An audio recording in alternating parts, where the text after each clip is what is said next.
Bienvenue dans French Baratin avec Cécile, Sibylle et Raphaël.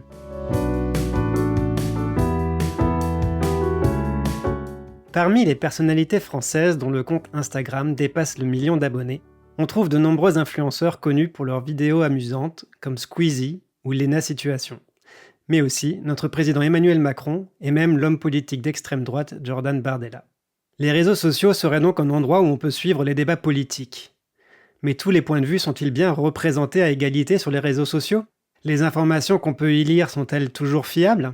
Cela paraît très peu probable puisque tout le monde peut y écrire ce qu'il veut et que la modération y est très limitée. L'exemple de Meta est parlant. L'entreprise a supprimé son programme de fact-checking aux États-Unis début 2025. On pourrait alors craindre que les réseaux sociaux soient envahis de discours trompeurs qui empêcheraient le bon fonctionnement des démocraties. Les réseaux sociaux nuisent-ils à la démocratie ? C'est la question du jour dans French Baratin. Alors, pour commencer, on va commencer avec notre petit quiz habituel. Et je vais poser quelques questions à Cécile et Sibylle sur les réseaux sociaux, de manière générale. Ok. Donc, à votre avis, ou est-ce que vous savez plutôt, quel est le plus ancien réseau social qui existe toujours encore aujourd'hui ? Facebook. Oh, je pense qu'il doit y avoir encore plus ancien, genre MySpace, je crois que c'est considéré comme un réseau social et c'est ancien. Ouais, je dirais MySpace, mais vraiment juste comme ça. Eh bien, en fait, c'est LinkedIn qui a été créé en mai 2003. D'accord, Ah, Facebook a été créé en février 2004. d'accord. Et alors, j'aimerais quand même juste préciser qu'il y en a d'autres, effectivement, qui ont existé avant encore. Le tout premier, en fait, qu'on considère comme étant un réseau social, a été fondé en 1997 et il s'appelait sixdegrees.com. Et en fait, il était basé sur la théorie des 6 degrés de séparation entre tous les individus de la planète. Et il y avait déjà les fonctionnalités de publication d'informations, d'envoi de messages, d'invitation des contacts, etc. D'accord. Mais celui-là, il a fermé en 2001. ah oui, donc ça a été relativement rapide. Oui. Alors, question suivante. Combien de tweets #MeToo entre 2017 et 2022 ? Des tweets #MeToo. Ouais. Combien est-ce que le mouvement #MeToo a-t-il généré de tweets entre 2017 et 2022 ? Je sais pas du tout. Des Des millions? dizaines. Ah ouais, toi tu dis des millions. Moi, comme d'habitude, j'étais partie tranquille, j'allais dire des dizaines de milliers, mais en général, quand je reste dans des chiffres modestes, j'ai tort. Donc, je pense qu'on peut dire les millions de Cécile. Ouais. Cécile est carrément plus dans le bon ordre d'idée, ouais. T'as envie de préciser, l'une de vous, non ? 40 millions? Ouais, pas mal. Civil ? Ah, faut que je joue aussi. Ah bah oui, vas-y. Allez. Non, parce que les millions, c'était pas mon idée, donc j'ai déjà perdu. Mais bon, on va ouais, dire allez. 30 millions alors. C'était 54 millions. Oh, c'est pas mal, Cécile, bravo. Ouais, pas mal. Ouais. Pas mal. Ouais. Comme quoi, Ouais. le pifomètre, C'est- ça marche bien. Faut peut-être expliquer que le pif, c'est une façon familière de dire le nez. Tout à Et fait. du coup, le pifomètre, c'est... Enfin, on dit t'as fait au pifomètre quand t'as complètement inventé un chiffre au hasard ça. parce que t'as fait ça avec ton nez, qui Voilà. a priori a pas de compétences mathématiques. Le flair. Le flair. Le flair, flair, ouais, c'est à vue de nez, on dit aussi. C'est ça. Voilà, donc j'ai posé cette question pour un peu mettre en avant l'impact, enfin l'idée des campagnes qui pouvaient être lancées sur les réseaux sociaux et la dimension que ça pouvait atteindre quand même, quoi. Parce qu'avec MeToo, c'est vrai que moi-même, quand j'ai vu le chiffre, j'étais surpris. Je pensais pas que c'était autant, en fait. Ouais, c'est fou. Et du coup, est-ce que vous avez d'autres exemples de campagnes politiques ou sociétales qui ont exploité les réseaux sociaux avec succès ? C'est vrai qu'on a toujours mis tout en exemple. Ouais. Bah, je pense peut-être les gilets jaunes, mais je sais pas quel aurait été le hashtag ou le mot-clé utilisé sur les réseaux sociaux. Après, il n'y a pas forcément besoin d'un hashtag. L'idée, c'est que ça serve de plateforme pour s'organiser ou voilà. Pour un mouvement spécifique, quoi. Un mouvement Ah bah je spécifique. sais, les printemps arabes. Tout à fait, ouais. Exactement. Un autre exemple, Un autre un peu exemple. plus tôt encore, enfin Oui. Plus tôt dans le temps? plus tôt Plus vieux? dans le temps, plus vieux, Ok. Plus plus vieux. ancien, c'est ça. Donc il y a les mouvements un peu sociétaux comme ça, Ouais. mais il y a aussi tout ce qui est campagne politique. Ah oui, bah Obama peut-être. Voilà, exactement. Oui, c'est à ça que je voulais en venir, effectivement. D'accord. Donc, Barack Obama a réussi à générer pas mal de, enfin, comment dire, de messages, quoi. Voilà, tout à fait. Il n'était pas le premier, mais voilà, c'est lui qui est peut-être Ah, le plus d'accord. connu pour avoir bien su gérer les réseaux sociaux Sa campagne. pour rassembler voilà, autour de sa campagne. Hyper intéressant. Mm. Bravo, Barack. Ok, dernière question. Qu'est-ce que c'est qu'une usine à trolls ou ferme à trolls et quand est-ce qu'on a pour la première fois constaté leur existence? Une usine à trolls, alors je sais pas si c'est des humains ou des bots, des robots, mais qu'on envoie écrire des commentaires contre ce qui a été publié. Et du coup, ça fait une réaction en chaîne. Mhm. En tout cas, ça va générer des faux avis ou des faux commentaires et Ouais, on croit que ce sont des vraies personnes. ouais. Et bah, du coup, moi, je me demande si là, quand tu parles de ferme à troll, c'est n'importe quel groupe de gens ou de robots qui produisent des messages comme ça en série pour faire de la désinformation, parce qu'un troll sur les réseaux sociaux ou sur Internet, c'est ceux qui viennent un peu mettre la pagaille dans une discussion, dire des choses qui n'ont pas de rapport avec la discussion ou simplement mettre en avant des opinions problématiques. Ou si ce terme il désigne plus spécifiquement les groupes mis en place par des gouvernements qui cherchent à faire de la désinformation, comme par exemple, j'ai lu qu'en Russie, il y a l'agence de recherche Internet qui compte plusieurs centaines de salariés à Saint-Pétersbourg et ces salariés passent leur journée à faire de la désinformation sur les réseaux sociaux. Voilà, est-ce que c'est peut-être ça une ferme à troll? C'est ça, ouais, c'est exactement ça. Hmm. Et c'est la première aussi qui a été identifiée, effectivement, celle dont tu viens de parler. L'agence de recherche Internet IRA. L'Internet Research Agency, IRA, Hmm. qui a été identifiée en 2014 et qui avait été Mhm. créée par Evgeny Prigogine, le patron de Wagner, Ah oui. à la demande de Poutine, évidemment, pour mener des campagnes de désinformation, en particulier aux États-Unis, mais de manière générale pour améliorer aussi notamment l'image de Poutine après sa première invasion de l'Ukraine en 2014. Mhm. Et après, ils ont continué effectivement leur travail voilà, de désinformation. Ils ont continué avec la campagne électorale aux États-Unis en 2016 pour discréditer Hillary Clinton et favoriser Trump, etc., etc. Oui, j'ai vu qu'ils étaient très réactifs parce que quand il se passe quelque chose, juste après, ils peuvent faire de la désinformation dans le sens qui arrange le gouvernement russe. Et donc, par exemple, juste après, bon, en même temps, ils pouvaient être au courant, mais juste après l'invasion russe en Ukraine, là, ils ont mis plein de désinformations pour essayer de faire croire que le gouvernement ukrainien avait pris la fuite.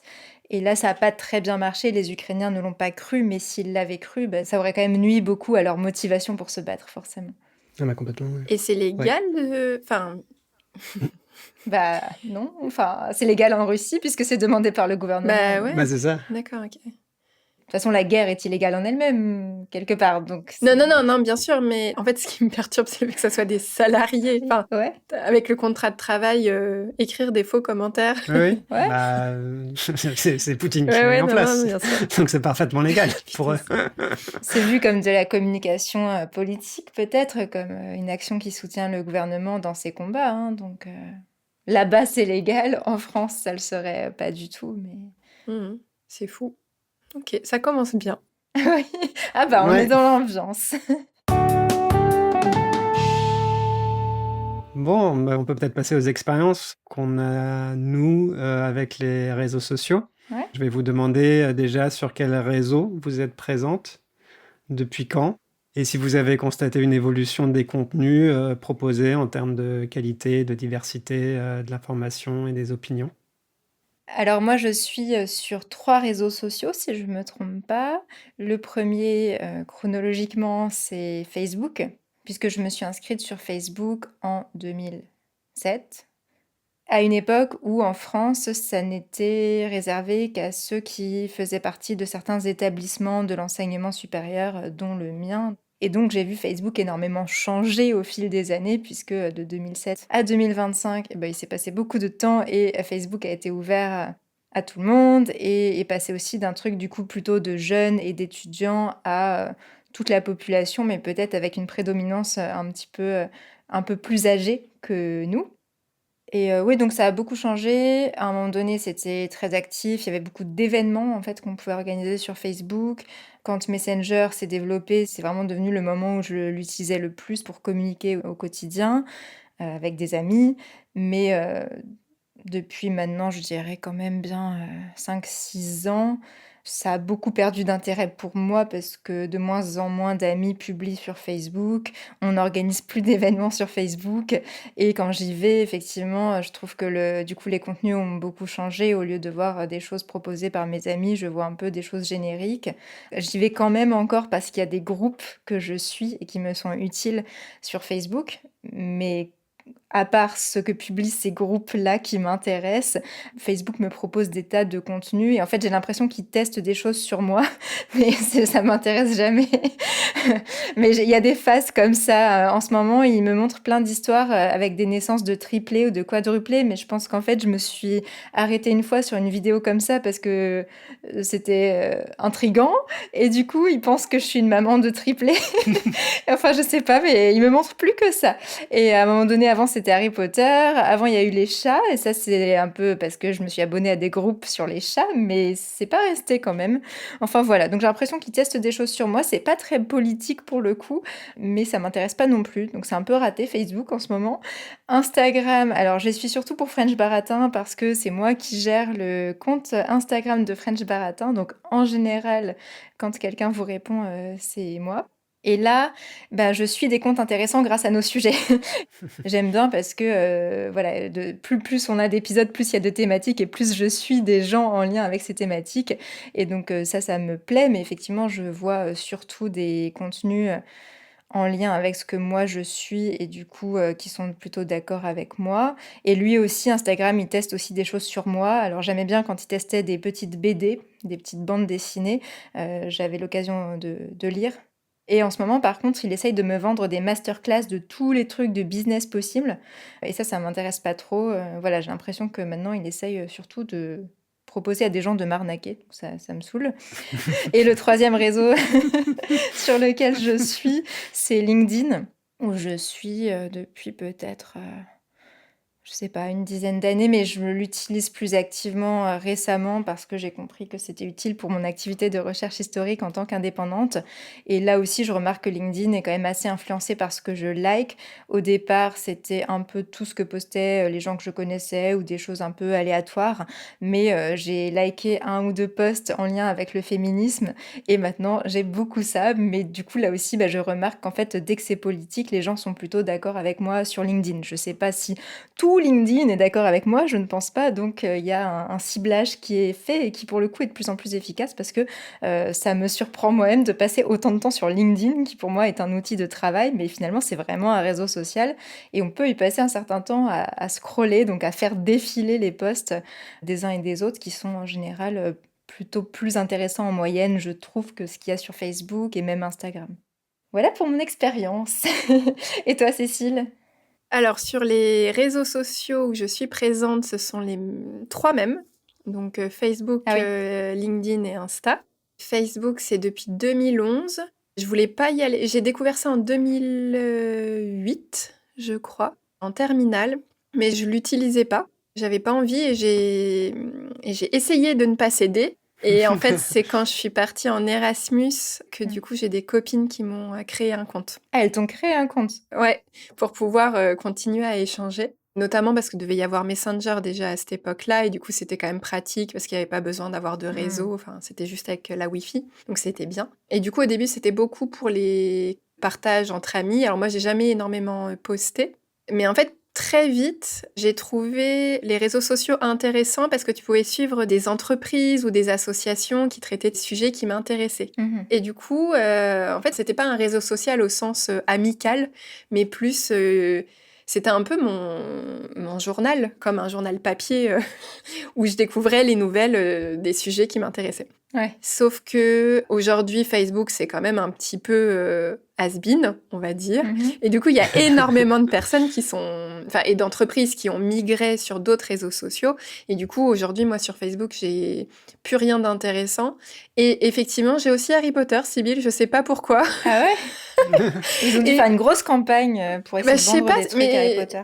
Ouais, mais c'est comme s'il y avait eu un reset de mon algorithme et qu'il m'envoyait plein de trucs pas intéressants. Et du coup, j'ai pas trop Ouais. compris ce qui se passait. C'est Mmh. marrant du coup que tu parles de ça, Sybille, parce que j'ai un peu la même sensation.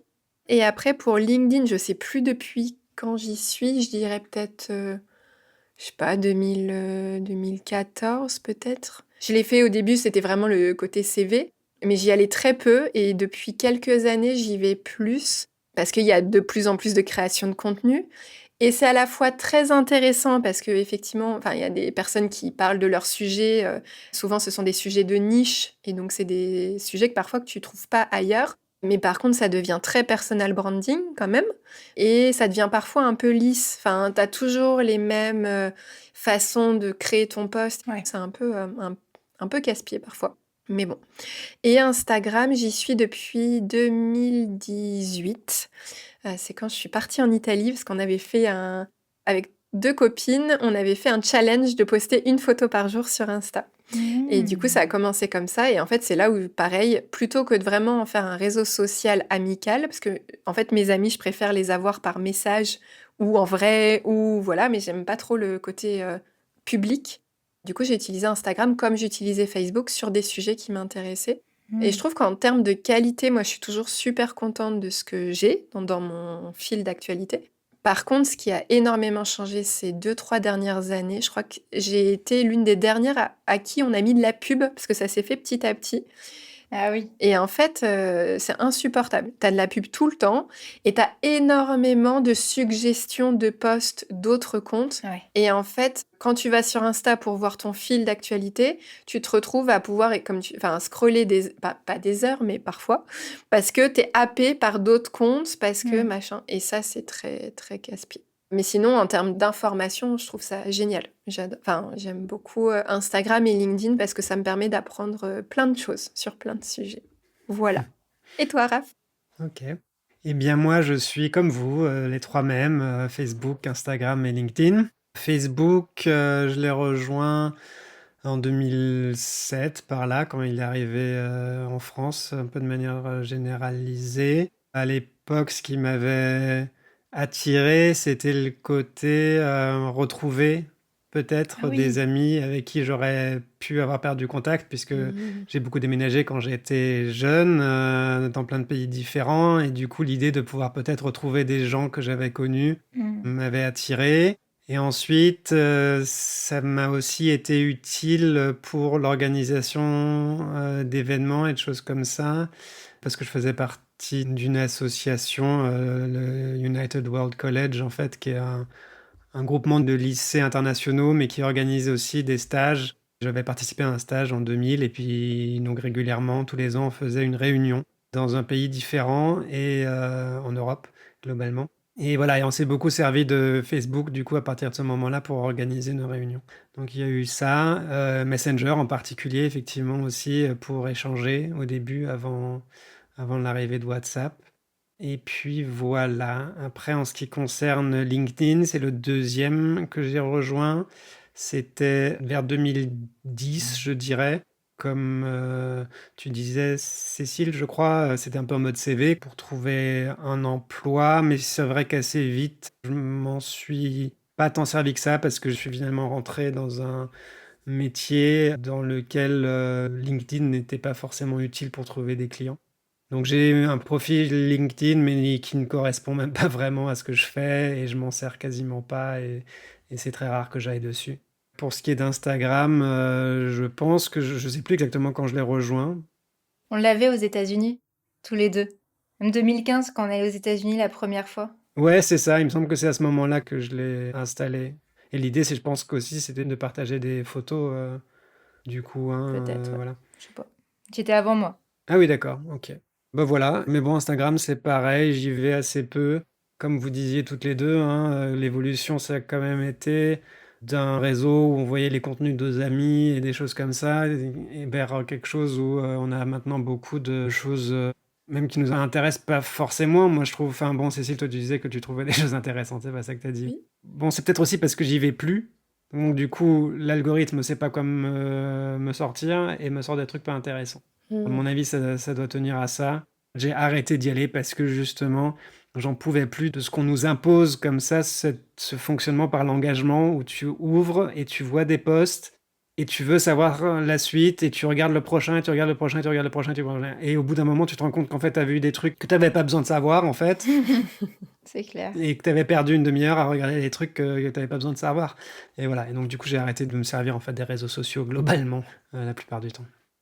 Une précision, parce que j'aime beaucoup les réseaux sociaux, mais je me rends compte du gouffre en termes de temps que ça peut représenter. Et je me fais régulièrement des détox Ah oui, c'est vrai. complètes de réseaux sociaux, parce que j'ai un caractère addictif, et donc je sais que je suis très facilement... Voilà. Du coup, j'ai fait des détox qui ont pu durer jusqu'à 8 mois, la plus grande détox. Ah ouais. Et, mais par contre, à chaque fois que j'ai des vacances, je commence une détox et après, je vois jusqu'à quand je tiens. Mais c'est fou comme ça. Ouais. Parce que tu l'as très bien dit, Raph, il y a plein de choses on n'a pas besoin de savoir. Ouais, c'est ça. C'est ça. Donc, C'est parce ça. que entre ce qu'il y a d'intéressant et ce qui n'est pas utile, du coup, ça demande du temps, en fait, de trouver la pépite, entre guillemets. Ouais, exactement. Et du coup, on voit un truc qui nous intéresse, on se dit, bah, peut-être le prochain, il sera intéressant aussi. C'est On ça. passe au prochain, pas intéressant. Peut-être le prochain, pas intéressant. Peut-être le prochain, pas intéressant. Peut-être le prochain, ah, celui-là, c'est intéressant. Peut-être qu'il y en aura un qui est intéressant de nouveau. Et hop, tu continues. Ouais. Et c'est... Ouais. C'est tout à fait ça. Ça fait un peu penser aux applis de rencontre. Je pense à Ah notre oui, épisode sur le sujet. Tout à fait, ouais. Oui, oui, tout à fait. Pour garder les gens sur les applis. Ça fait penser aussi à la junk food parce que j'avais lu que quand on trouve pas une nourriture très bonne, on n'est pas suffisamment satisfait et donc on continue à manger plus que si vous mangez une nourriture qui vous plaît vraiment beaucoup, où là vous allez vous arrêter quand vous avez été tellement content que vous n'avez pas besoin de continuer. Ouais. Avant d'aller plus loin, un petit rappel. Nous produisons ce podcast sur notre temps et notre argent personnel et nous souhaiterions qu'il reste sans pub. Vous pouvez nous soutenir pour le prix d'un café sur Patreon. Vous trouverez le lien dans la description. Merci beaucoup à celles et ceux qui le font déjà. Bon, eh bien, je propose qu'on passe maintenant à notre discussion sur ce sujet. Donc, est-ce que les réseaux sociaux nuisent à la démocratie ? Et du coup, la question, c'est un peu quel est le rapport déjà entre réseaux sociaux et démocratie, à ton avis, Cécile? Ça a longtemps été une bonne question. Parce que je comprenais pas pourquoi on se posait... Enfin, ouais, je comprenais pas pourquoi on se posait autant de questions de l'influence des réseaux sociaux sur la démocratie, parce que justement, je trouvais que démocratie, enfin, c'est le pouvoir du peuple. Ouais. Et je me disais, bah, c'est génial, les réseaux sociaux, on a tous une voix pour parler. Alors que avant, bah, y avait juste les journalistes qui avaient du coup une voix, mais qui représentaient pas forcément du coup la globalité. Enfin, ils présentaient les informations, on pourra en reparler du coup après. Et puis il y avait les hommes politiques ou les hommes importants, mais il y avait tout le peuple en fait qui était pour moi laissé un peu à côté. Et je me disais, bah, du coup, trop bien les réseaux sociaux, aujourd'hui tout le monde peut parler. Et en fait, c'est pas forcément... parce que la dernière fois, j'ai écouté un podcast justement sur cette question-là. Et en fait, le pouvoir du peuple, c'est pas vrai, parce qu'en fait, tout le monde ne parle pas déjà sur les réseaux sociaux. Apparemment, il y a 1% qui parle, 10% qui relayent, et 90% qui s'engagent. Enfin, qui engagent avec le contenu. Est-ce que c'est ça? Oui, qui vont mettre des likes, Ouais, des c'est ça. commentaires aussi, ça compte comme engagement, ouais. Oui, je pense qu'ils vont... Ouais. Ouais, c'est vraiment une minorité qui publie, que ce soit son propre contenu ou celui des autres. Ouais, d'accord, c'est intéressant. C'est ça. Et du coup, tout le monde n'a pas forcément une voix, en fait. On a la possibilité, mais tout le monde ne la saisit pas. Et après, en fonction de notre célébrité, on va avoir plus d'influence que d'autres, et notre voix, du coup, va être plus impactante que d'autres. Et du coup, ça va créer des déséquilibres, etc. Mais ouais, je me suis posé pas mal de questions, justement, sur ça. Et après, la question, c'est... est-ce qu'on a tous le droit de parler, même de choses dont on ne maîtrise pas forcément les informations? Oui, est-ce que c'est une bonne idée Tu veux dire, parce que est-ce qu'on a le droit? Parce qu'on a le droit, mais est-ce que c'est une bonne idée? Oui, ça, ouais. Oui, est-ce qu'on devrait? Oui. Puis je trouve que si on ne parle que des gens qui parlent sans savoir de quoi ils parlent, sans maîtriser leur sujet, c'est déjà moins grave que si on parle aussi de toutes les personnes qui savent très bien que ce qu'elles disent est faux, mais qui vont quand même le dire ou qui vont faire des Mmh. exagérations, qui vont créer du conflit volontairement en fait. Et ça, c'est quelque chose qui existe sur les réseaux sociaux et qui est même amplifié par la façon dont fonctionnent les réseaux sociaux. Et puis dans ce que tu disais aussi, chacun a une voix, mais si on utilise notre voix, on n'est pas sûr qu'elle atteigne tout le monde. Mmh. Oui. Il y a aussi ce problème-là, quoi. C'est vrai qu'en théorie, ça paraît génial, un outil où tout le monde peut se parler, on pourrait avoir des grands débats, mais finalement, les débats s'organisent par Bah, petites bulles de ouais. gens qui sont d'accord entre eux. C'est ça. Oui, ce qui est frappant, c'est que c'est un peu comme ça que ça nous a été présenté au début. Oui. C'était l'idée, justement, retrouver vos amis, parler avec vos amis.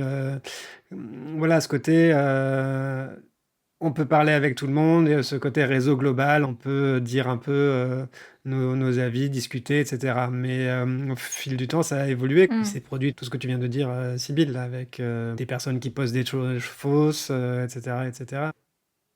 Mais au début, même au début, tu dis on pouvait retrouver ses amis et la notion de friends sur Facebook, ça montre bien que le but était quand même pas de parler avec tout le monde, mais plutôt de parler avec les Mmh. gens avec qui tu étais déjà en relation potentiellement dans la vraie vie.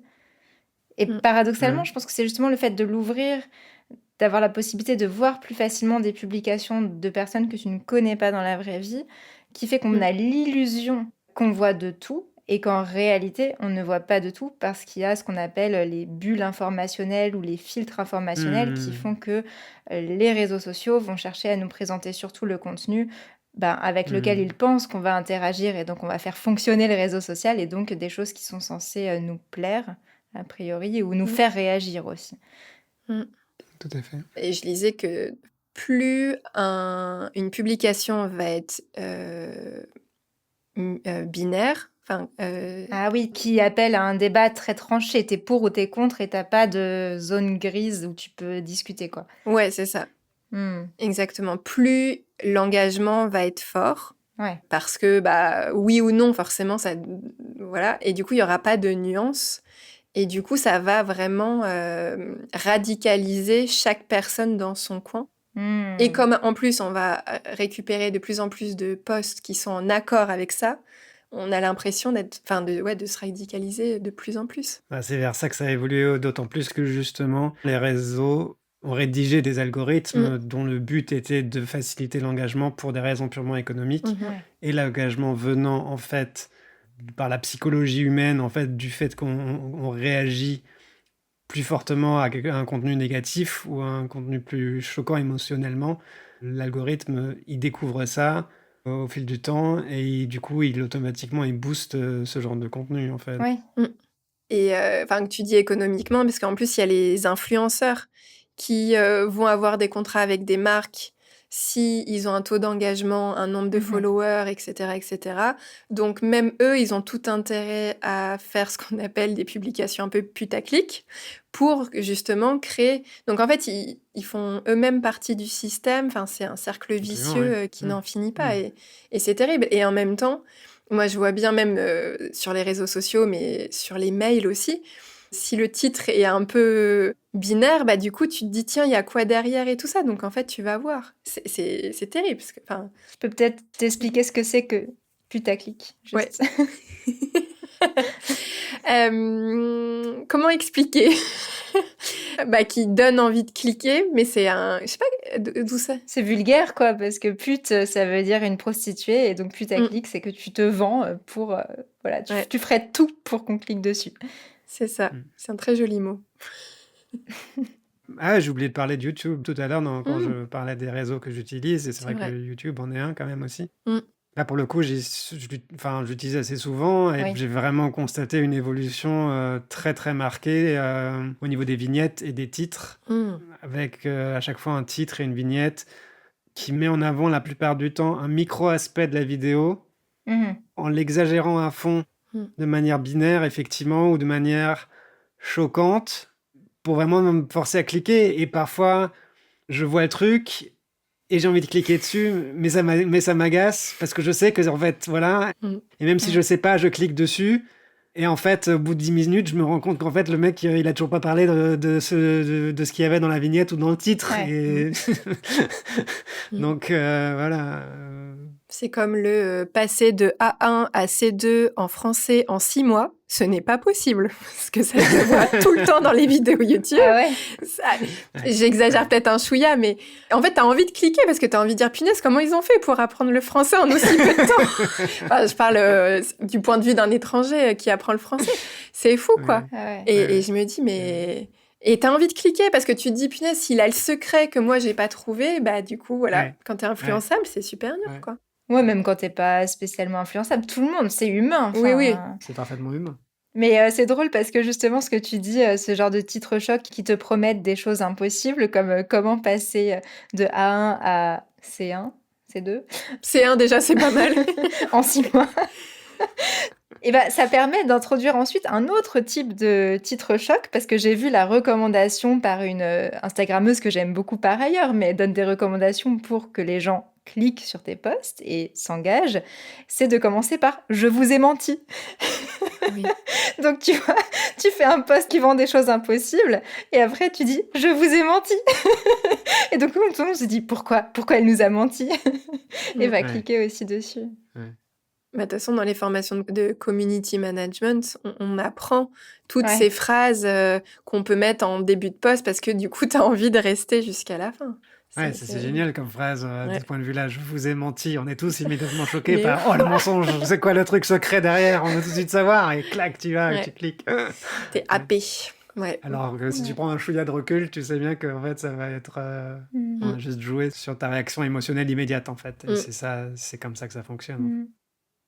Et ce côté très binaire où on a l'impression qu'on est forcément obligé d'être à fond pour ou à fond contre, ça c'est intéressant parce que j'ai vu que justement les États étrangers, en particulier la Russie qui revendique en fait de faire de la désinformation, donc c'est pas quelque chose de secret et c'est quelque chose qui a été beaucoup prouvé. Eh bien, ils ont changé de stratégie en fait. Au départ, ils mettaient vraiment l'accent sur la création de faux contenus par eux-mêmes, donc des fausses informations qu'ils allaient diffuser. Et en fait, depuis quelques années, ils préfèrent observer un peu les failles des sociétés occidentales, les débats qui font mal un petit peu, et justement amplifier les contenus qui donnent l'impression que c'est tout Exactement, blanc ouais. ou tout noir. Voilà, donc ils jouent vraiment sur cet aspect binaire pour nous donner l'impression qu'on peut plus avoir un discours mesuré et qu'on peut plus s'entendre. Et typiquement, qu'on peut plus... Bah, c'est même pas qu'une impression. Ouais. Oui, mais ça va contribuer au fait qu'on n'arrive plus à Oui, s'entendre c'est en ça. fait. Mhm, Et donc c'est tout ça. ce qui est un peu discussion complexe, où on essaye de se mettre d'accord sur certains points, même si on ne l'est pas sur d'autres, ça va plus du tout se voir parce que voilà, ils vont pousser tout ce qui est à fond dans un sens ou dans l'autre, même sur des trucs à la con. Hein. J'ai vu la Russie avait par exemple poussé des contenus sur les punaises de lit pour, Ah bon? pour faire stresser les gens en France, pour leur faire croire qu'il y avait vraiment un gros problème de punaises de lit, en particulier, soi-disant dans les métros parisiens, on pourrait attraper des punaises de lit. Voilà, donc pour créer un peu d'angoisse et faire penser aux gens que rien ne va, et donc il faut faire un vote d'extrême droite, voilà, un vote radical, qui plairait bien à ceux qui poussent ces contenus, parce que de toute façon, voilà, on peut pas être modéré. Mais aussi pour casser l'accord entre les partis qui ne sont pas d'extrême droite aussi, pour que droite et gauche plus classiques ne puissent plus s'entendre en ayant l'impression qu'on n'est vraiment pas d'accord, quoi. Et ça, du coup, voilà, c'est à la fois les algorithmes qui aiment bien ces contenus extrêmes et c'est aussi ce qui est poussé par des gens plutôt malveillants. Ouais. Il y a aussi TikTok avec la Chine, en fait. TikTok sert un peu de capteur et ils s'en servent pour orienter les opinions, en fait. Par exemple, ils ajustent les algorithmes pour amplifier tel mouvement ou tel mouvement. Ça a été le cas apparemment pour les gilets jaunes. Ah oui, D'après ce que j'ai entendu dans un podcast. ils ont amplifié les gilets jaunes? Ils ont amplifié les gilets jaunes en ajustant l'algorithme pour pousser les contenus Ok. dans ce sens-là. Et du coup, en parallèle, le truc, c'est que tous les réseaux sociaux, évidemment, ils gardent les informations de nos comportements.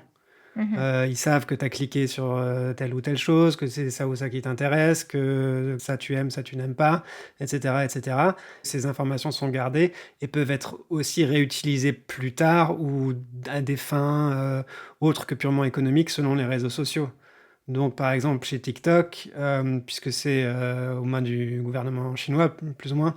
Oui, bah, tout à fait. Il y a le Parti communiste qui contrôle l'activité de Douyin, qui est l'entreprise chinoise qui gère TikTok. Et ils peuvent donc décider à tel moment de booster une campagne en faveur de la prochaine élection présidentielle, en faveur de Bardella, et voilà quoi.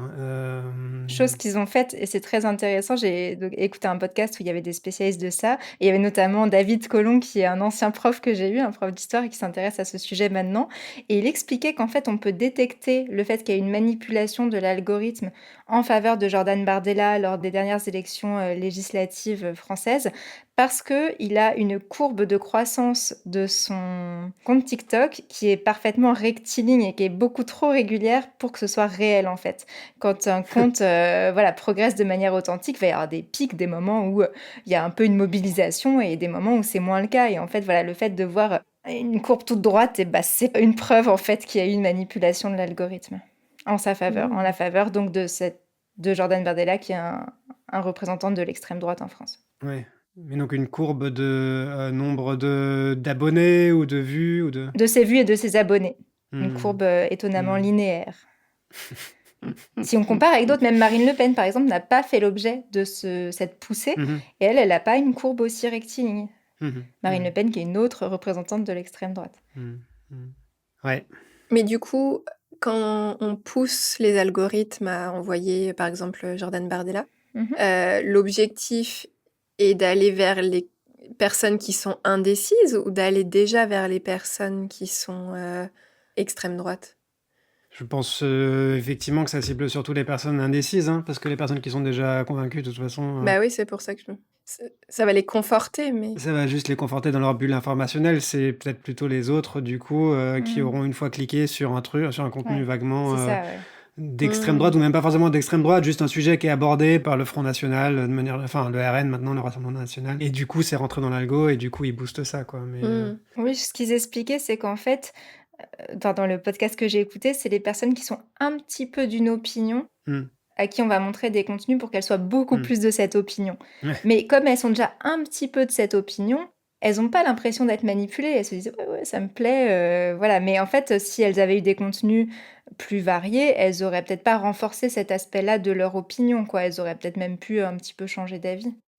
Je sens que sur mes réseaux sociaux, c'est plus radical que ce que moi je suis. Ouais, ah bah totalement, moi aussi, ouais. Et ça me perturbe un peu, du coup. Je suis d'accord avec ce qu'ils disent, donc du coup, je me dis, donc je suis plus radicale que je ne suis, mais après, j'ai entendu ailleurs une autre opinion, et c'est plus nuancé, et je me dis, ah oui, mais j'étais d'accord avec eux, mais il n'y avait pas que ça à prendre en compte comme information. Et c'est là où je trouve que c'est assez vicieux. Si on n'a pas plus de sources d'informations, où on va sciemment chercher d'autres opinions, bah, on est un peu... Et c'est vrai que ça peut vite devenir un peu dangereux, en fait. Enfin... Bah ouais. Oui, en fait, voilà, si on a l'impression qu'il n'existe plus que des opinions radicales, on peut effectivement ne pas s'y retrouver ou se sentir obligé de rejoindre l'une des deux opinions radicales. Ne plus savoir comment discuter autrement que par « je vous ai menti Oui, c'est non, mais ne plus savoir comment discuter de manière posée et nuancée et complexe. Mais c'est dur d'avoir d'autres opinions sur ces réseaux sociaux. Bah c'est ça. Et voilà, c'est dur d'avoir d'autres opinions parce que finalement, les gens modérés, en plus, ils sont... Bah, ils sont pas poussés par l'algorithme, donc... Oui, en plus, oui. Oui, et du coup, ils sont découragés, ils s'expriment plus autant. Tout à fait. C'est ça. Et donc, du coup, à votre avis, est-ce que ce serait possible, en fait, de construire un réseau social sain, entre guillemets, qui ne nuise pas à la démocratie, et comment? Ça serait possible d'enlever les algorithmes? Ah, il en faut un. Il en faut un pour choisir ce qu'on va te montrer. Mais on peut certainement travailler avec des mathématiciens ou autres pour choisir la chose la plus neutre possible, je sais pas. Ouais, même dès le début, en fait, ou très rapidement.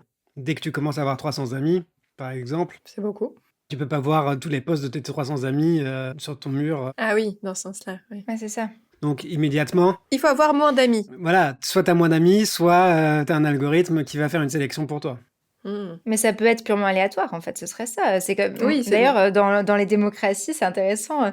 Dans la Grèce antique, par exemple, le tirage au sort est un mécanisme qui a été beaucoup utilisé. Et finalement, le côté aléatoire, c'est démocratique parce que ça te permet de voir un peu de tout.